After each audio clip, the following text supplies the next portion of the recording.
एक दोस्ती जो प्यार दिखती है पर असल में एक जाल होता है।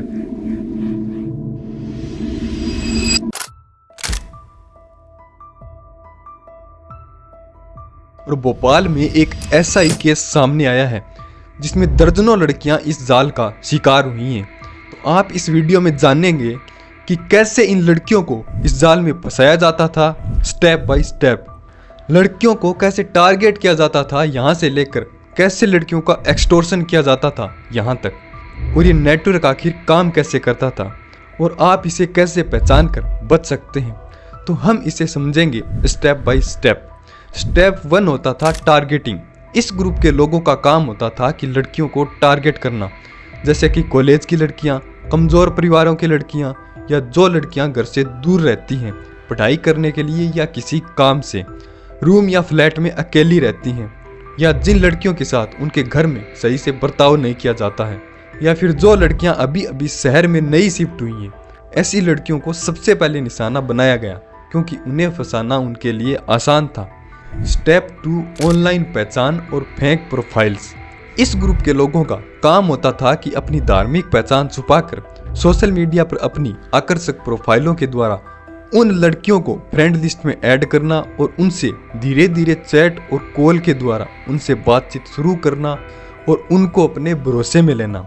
स्टेप 3 लव का लग्जरी बॉम्बिंग। इस ग्रुप के लोगों का काम होता था कि जिन भी लड़कियों को भरोसे में ले लिया गया है उन लड़कियों पर लव बॉम्बिंग करना, यानी कि उन्हें बहुत जल्द ही प्यार जताना, गिफ्ट्स देना, कार और बाइक राइडिंग पे ले जाना, महंगी महंगी डेट्स पे ले जाना, फ्यूचर के लिए बड़े बड़े वादे करना और उन्हें स्पेशल फील कराने के लिए उसकी हर बात में उनकी ही साइड लेना और उनके साथ ज़्यादा से ज़्यादा समय बिताना ताकि उन्हें जल्दी से जल्दी गहरी भावनाओं में बांधा जा सके। Step 4 extortion.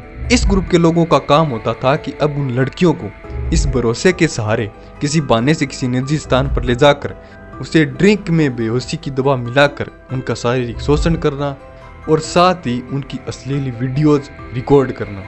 Step 5 blackmailing. इस ग्रुप के लोगों का काम होता था कि उन लड़कियों को ब्लैकमेल करना उन अश्लील वीडियोज के द्वारा, फिर उनका बार बार शारीरिक शोषण करवाना उन सभी ग्रुप के लोगों के द्वारा, और फिर उन्हें जबरदस्ती ड्रग्स दिए जाते हैं और फिर उन्हें अपना धर्म भी बदलने के लिए फोर्स किया जाता है और उन्हें अपनी सहेलियों को भी इस जाल में फंसाने के लिए फोर्स किया जाता है और इस तरह से वो और लड़कियों को भी जोड़ते जाते हैं। और जो लड़कियां इन सब के लिए मना करती है तो उन्हें धमकी दी जाती है कि उनके वीडियोज वायरल कर दिए जाएंगे, तो वो इसी डर से इसे सहती रहती हैं और उनका शोषण जारी रहता है। तो आपने देखा कि ये गैंग कैसे एक पूरे सिस्टमेटिक ढंग से लड़कियों को फंसाने के लिए चलाया जा रहा था और इन सब का काम पहले से ही डिसाइड होता है कि किसे क्या करना है, जैसे ग्रीमर लुभाने वाला, ड्राइवर मिलाने वाला, और इस तरह से रिकॉर्डर और ब्लैकमेल करने वाले का भी काम फिक्स होता है। और इस गिरोह के कुछ लोगों का नाम अभी सामने निकल कर आया है, जैसे फरहान, साहिल, साद, नबील, अबरार, अली। कुछ लोगों का अभी भी कहना है कि इतने लोगों के द्वारा ही इतना बड़ा रैकेट नहीं चलाया जा सकता। अब आते हैं सेफ्टी टिप्स पर। आप कैसे ऐसे गिरोहों को पहचान कर बच सकते हैं। ऑनलाइन किसी को भी बिना वेरीफाई करे अपनी निजी जानकारी ना दें, जैसे अपनी वॉइस, फोटो, वीडियो, लोकेशन जैसी जानकारियां उन्हें बिल्कुल भी ना दें। और सबसे पहले उनकी असली पहचान जानने की कोशिश करें और धीरे धीरे ही भरोसा बनाएं, और जो बहुत जल्दी ही प्यार जताए तब सतर्क हो जाएं। कभी भी अकेले ना मिलें।